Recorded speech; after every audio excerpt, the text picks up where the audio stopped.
সাজকে কেশব একমাত্র বোন বললে খুব মন খারাপ করতে থাকে শুভলক্ষ্মী। হ্যাঁ প্রিয়বার 70 দেখা যাবে আজকের পর্বে। বিস্তারিত জানতে ভিডিওতে একটি লাইক দিয়ে পুরো ভিডিওটি দেখতে থাকুন। গল্পের শুরুতে আমরা দেখতে পাবো শুভ আরিয়ার জন্য খাবার নিয়ে এসেছে, কিন্তু আরিয়া কিছুতেই খাবে না। শুভ তখন খাবার নিয়ে এসে বলছে বসো। আরিয়া তখন বলে আমি কিন্তু বলে দিচ্ছি এই হিমোলেশনের পরে বাড়িতে আমি জল পর্যন্ত খাবো না। তখন জোর করে শুভ খাইয়ে দেয়, আর আরিয়া তো হতবাক হয়ে শুভর দিকে অবাক হয়ে তাকিয়ে থাকে, আর বাড়ির সবাই অবাক হয়ে আরিয়ার দিকে তাকিয়ে থাকে। ঠাম্মি বলে ছেড়ে দে না, ও তো চলে যেতে চাচ্ছে, ছাড় ওকে। তখন আদিমা বলে আমি বুঝতে পারছি না এই মেয়েটাকে নিয়ে এত আধিক্যতা করে কী আছে। তাছাড়া খাবারগুলো তো কেশব দাদুভাইয়ের জন্য বানানো হয়েছে। এদিকে অয়নাও বলছে দেখছো না বৌদি, মেয়েটা বৃষ্টিভাবে কথা বলছে আর ও তো খেতেও চাচ্ছে না, তাহলে কেন জোর করছো? তারপর ওর সঙ্গে এত ভালো ব্যবহার করার কী বা দরকার রয়েছে? বৌদি ভাই ওকে যেতে দাও প্লিজ। তখন শুভ বলে ও তো অবশ্যই চলে যাবে, কিন্তু যাওয়ার আগে যে খাবারগুলো দিয়েছি সেগুলো খেয়ে তারপর যাবে।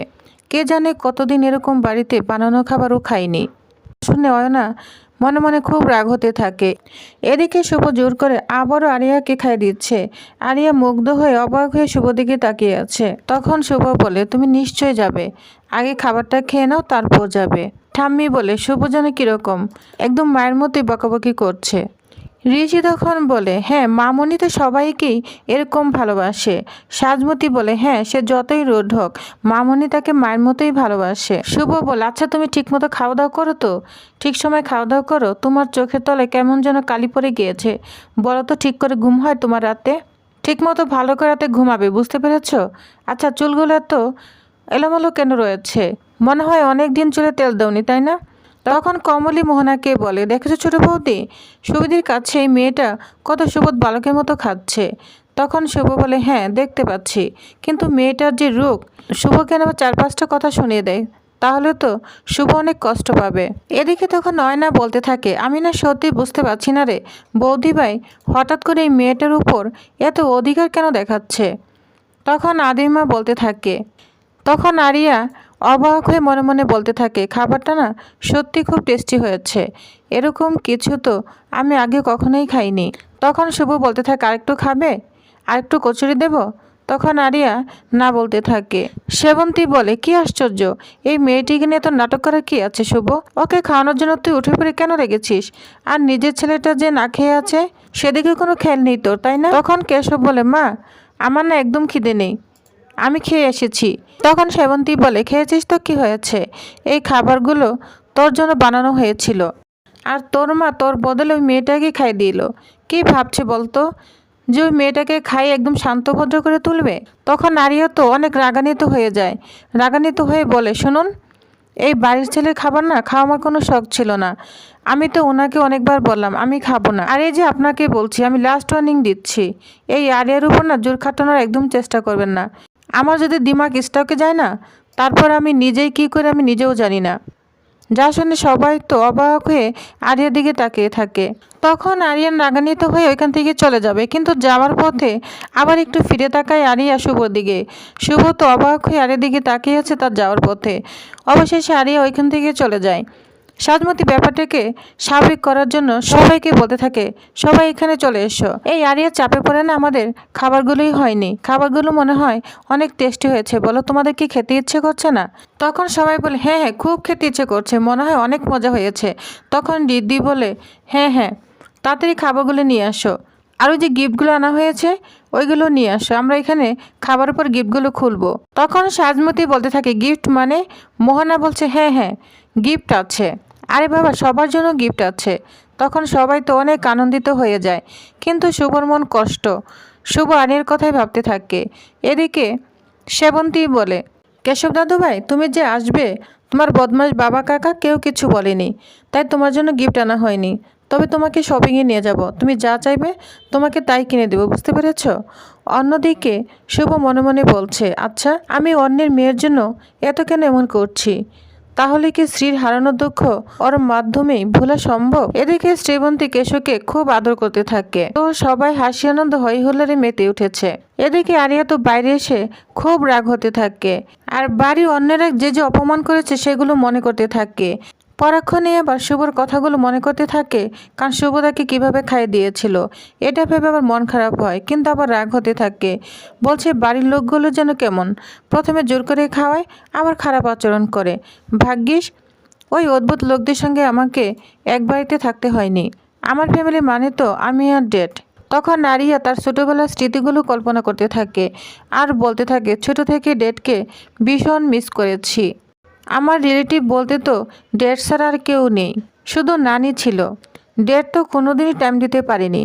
এটা বলে আরিয়ার মনটা খুব কষ্ট হয়। আর এই ইন্ডিয়া এসেছে সে স্মৃতিগুলো মনে করতে থাকে, কারণ তার বাবা তাকে কিছুতেই আসতে দিচ্ছিল না। জন্মদিনের গিফট হিসাবে সে অনেক জোর করে এখানে চলে এসেছে, কারণ ইন্ডিয়া থেকে না আসতে দিলে সে সুসাইড করবে, তার বাবাকে এরকম ভয় দেখিয়েছিল। তখন তার বাবা মনে মনে বলতে থাকে, সেই জেদ, ওই রাইবারের এগেনস্টে মোহনা যা করতে পারেনি, এবার আরিয়া তো করে দেখাবে। শুভলক্ষ্মীর দিন শেষ, এই বলে মিটি মিটি হাসতে থাকে আরিয়ার বাবা। তখন আরিয়ার বাবা রাজি হয়, তো অনেক কষ্ট অতিক্রম করেই আরিয়া ইন্ডিয়াতে এসেছে এটাই কল্পনা করতে থাকে। তখন আরিয়া বলে, হ্যাঁ, ছোট থেকে আমি সব একাই ম্যানেজ করেছি, তার জন্য আমি ইন্ডিপেন্ডেন্ট হতে পেরেছি। ওই সাজবিতির মতন মায়ের আঁচলের তলায় লুকানো একটা স্পাইনলেস মেয়ে তৈরি হয়নি, যে আমাকে যতই অসভ্য বলুক, ওই বাড়ির লোকদের দেখানো ভালো মানুষ আমি করতে পারবো না। আসলে না, ওই বাড়ির লোকেরাই অসভ্য। ওই কেশব বলে ছেলেটা কত ভালো বিহেভ করেছে, সে বাড়িতে ঢুকলো আবার সাথে সাথে ওদের সাথে পাল্টে গেল। আসলে একটা নেগেটিভ অ্যালার্জি আছে ওই বাড়ির লোকদের মধ্যে। এটা বলে আরিয়া রাগ হতে যেতে থাকে, আর তখনই আরিয়ার কারোর সাথে ধাক্কা লাগে, যা দেখে আরিয়া তো অবাক হয়ে যায়। অন্যদিকে বাড়িতে সবাই বসে কেশবের সঙ্গে কথা বলছে। শুভ বলছে, হ্যাঁ, কেন তো দেরি করলি বাড়ি ফিরতে? তোর সেমিস্টার তো অনেকদিন আগেই শেষ হয়ে গিয়েছে, তারপর ইন্টার্নশিপ, এর জন্যই তো তোকে বাড়ি যেতে হলো। তখন সাজমতি বলে, ঠিক তো, তুমি তাড়াতাড়ি ফিরতে পারতে বলো। অয়না বলে, আমরা সবাই তোকে কতটা মিস করেছি বলতো। তখন কেশব বলে, আমিও তোমাদের সকলকেই মিস করেছি, খুব মিস করেছি, কিন্তু সব থেকে বেশি মিস করেছি আমার মাকে। তখন কমলি এবং শুভ অনেক খুশি হয়ে যায়। তখন এদিকে কমলি আর মোহনাও অনেক খুশি হতে থাকে। কেশব তখন তার মাকে জড়িয়ে ধরে, তখন শুভ অনেক খুশি হয়ে যায়। শুভ বলে, জানিস তো, এখন আমার আর চিন্তা নেই। আমার ছেলেটা আমার চোখের সামনে চলে এসেছে, আমি ওকে সবসময় দেখতে পাবো। সাজ আর ঋষিকে দেখতাম আর ভাবতাম যে আমার কেশবটাও কবে আমার চোখের সামনে আসবে, সারাক্ষণ আমার সামনে থাকবে, তাহলে আমার খুব ভালো লাগবে। এটাই মনে হতো, জানিস তো, তুই ফিরে এসেছিস, এখন সারাদিন আমি তোর যত্ন করব, যেমন ছোটবেলায় করতাম। হ্যাঁ কেশব, তোর জন্য না অনেক মজার মজার খাবার রান্না হয়েছে, চল তোকে আমি নিজের হাতে খাওয়াবো, কিন্তু তোর জন্য তো রুমটা গুছাতে হবে, কিছুই তো গুছানো হয়নি। আচ্ছা আমি বরং যাই। তখন মোহনা বলে, তোমাকে কোথাও যেতে হবে না, আমি সব গুছিয়ে রেখেছি। আমি জানতাম কেশব আসবে, তাই আগেই সব কিছু রেডি করে রাখা আছে। মোহনা তখন বলে, আচ্ছা, একটা গিফট রয়েছে, যে গিফট এনেছে সেই কোথায়, তারই তো কোনো দেখা নেই। ঠাম্মি তখন বলে, হ্যাঁ, আদি দাদুভাই কোথায় গিয়েছে? তখন দিদি বলে, দাদাভাইয়ের সঙ্গে আমার কথা হয়েছে, কোনো একটা কাজে আটকা পড়েছে, কাজটা শেষ হলেই চলে আসবে।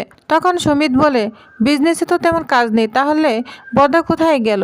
এদিকে শুভ ভাবতে থাকে, আচ্ছা, ছেলেকে নিজে নিয়ে এসে উনি বাড়িতে নেই, আচ্ছা কোথায় আদি গেল, ওর গুরুত্বপূর্ণ কী কাজ রয়েছে, এটা বলে ভাবতে থাকে শুভ। এদিকে শুভ তো চিন্তায় পড়ে যায়, আদি কেন আসছে না। তো সবাইকে জিজ্ঞাসা করলে কেউ উত্তর দিতে পারে না, বলছে চলে আসবে এরকমই তো কিছু বলেছে, কিন্তু কোথায় যে গিয়েছে কেউ বলতে পারে না। সুমিত, রিদ্ধি কেউ ঠিকমতো বলতে পারে না। তখন সুমিত ফোন দেওয়ার চেষ্টা করে, কিন্তু ফোনটাও লাগছে না। এটা নিয়ে শুভ আরও চিন্তা করতে থাকে। তখন সেবন্তী বলে, আরে আমার দাদুভাই কখন এসেছে, ওর খিদে পেয়েছে তো, খেতে তো হবে। কমলি, তুই দাঁড়িয়ে আছিস কেন, যা তাড়াতাড়ি খাবার লাগা। তখন কমলি বলে, এমন করে কেন বলছো, বলতে তো হবে। আচ্ছা যাচ্ছি, তোমরা সবাই চলে আসো। কিন্তু শুভর মনটা অনেক খারাপ রয়ে যায়, আদি কেন এখনো আসছে না। এরপর আমরা দেখতে পাবো আদি ঠিক সময় মতোই চলে এসেছে। আদি, শুভ এবং মোহনা সবাই কেশবকে নিয়ে হাসি আনন্দে মেতে উঠেছে। কেশবকে নিয়ে সবাই একসঙ্গে খাবার খেতে বসেছে। কেশব তার মাকে বলে, মা, খাবার কিন্তু প্রথম খাবারটা তোমাকেই তুলে দিতে হবে। তখন শুভ অনেক খুশি হয়ে যায়।